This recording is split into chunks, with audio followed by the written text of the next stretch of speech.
सेवा ना गए हो, गुरुजी की सेवा में जाना है, पहले अपने को स्वस्थ साबित करना है, नहीं वो सेवा नहीं लेंगे। तुम बीमार हो, तुम कष्ट में हो, ऐसे उनकी दृष्टि बड़ी शांत है। उनकी सेवा की, आके लेट गए। फिर हिम्मत की, अपनी श्री जी की सेवा की, मधुकरी नहीं गए, 3-3 4-4 दिन भोजन नहीं गए, पर सेवा नहीं छोड़ा, दिनचर्या नहीं छोड़ी। और उसका प्रधान कारण संयम, ब्रह्मचर्य, भगवत आश्रय, नाम जप, कभी हारने नहीं दिया। अभी भी थोड़ी देर बाद डायलिसिस शुरू हुआ। हारने, आपको हारे हुए नजर आ रहे हैं, शरीर में पीड़ा है, किडनी फेल है, ऐसा थोड़ा हम स्वस्थ बैठे हैं, पीड़ा है, बार बार प्यास लगती है, थोड़ा थोड़ा पानी मिलता है, लेकिन हम आनंदित हैं, हम प्रसन्न हैं, हम लड़ाई में हारे नहीं हैं, ना हारेंगे, हम जीत चुके हैं, हम अपने मालिक के भरोसे में अपना संवाद।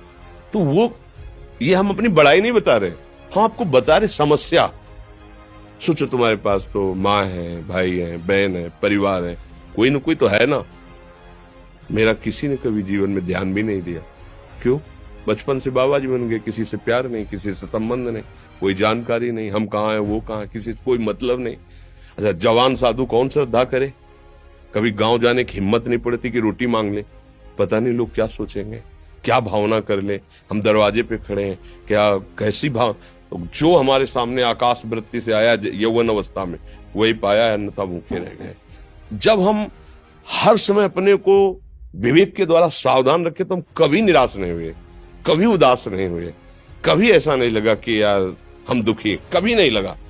उसी का फल है कि उस सुख का संकेत मिल गया जहां दुख की निशानी भी नहीं, वही उसी के बच्चे हो। हम सब उसी धातु से बने हुए हैं। हम इतना क्यों परेशान हो जाते हैं? हम ये देखते हैं अपने लोग, थोड़ी बात बिगड़ गई परेशान, नहीं बिगड़ी तो बिगड़ जाने की संभावना में परेशान है।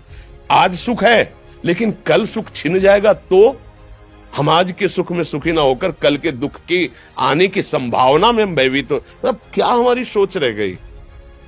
हमको इतना बलवान बनना है कि सुख और दुख दोनों हमको छू न सके। भारी से भारी सुख की व्यवस्था है तो अहंकार नहीं, हर्षित होकर किसी का अपमान न करे कि हम धनी, हम पदाधिकारी, अमुक। भारी से भारी दुख आया तो हमें किसी के सहयोग की जरूरत नहीं, हम फिर अपने कदम बढ़ाएंगे, हम फिर जुड़ी हुई अपनी भावनाओं को सजाएंगे। मस्त जीवन एकदम। तुम अविनाशी के बच्चे हो। शेर का बच्चा भेड़ों के बीच में फंसकर म्यों म्यों बोल रहा है, बस अगर दहाड़ना सीख जाए तो कोई भी उसे परास्त नहीं कर सकता।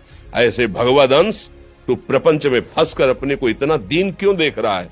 तू ऐसा है कि भगवान के दिव्यास्त्र में भी ताकत नहीं तेरे को मार सके। तू अविनाशी का अविनाशी बच्चा है, विनाशी भोगों को